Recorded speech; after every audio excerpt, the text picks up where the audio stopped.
Per fortuna c'è l'export, possono dire gli artigiani di Venezia e del Veneto. Secondo i dati dell'Osservatorio Economia e Territorio della CNA, le vendite all'estero hanno registrato nel 2022 un più 17% rispetto al 2021, per un più 26% totale sul 2019, da prima della pandemia.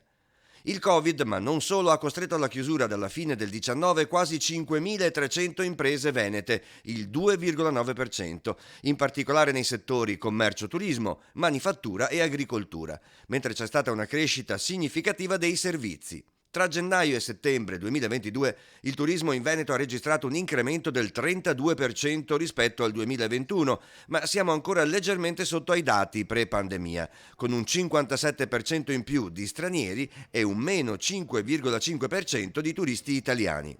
La CNA rileva come la mancanza di chiarezza su come evolveranno gli scenari economici sia a livello veneto che nazionale potrebbe portare quest'anno a un fisiologico stallo rispetto all'onda di ripresa del 2022. Che cos'è che chiediamo? Chiediamo sicuramente alla politica di avere una visione strategica di medio-lungo termine, perché la transizione ecologica e digitale che dobbiamo affrontare impone una riorganizzazione delle filiere e queste filiere devono essere riorganizzate dando uno slancio importante anche alla dinamica delle imprese, delle piccole imprese che sono l'ossatura centrale del nostro territorio. Per questo serve una visione d'insieme, non possiamo più ragionare singolarmente, ma dobbiamo ragionare collettivamente.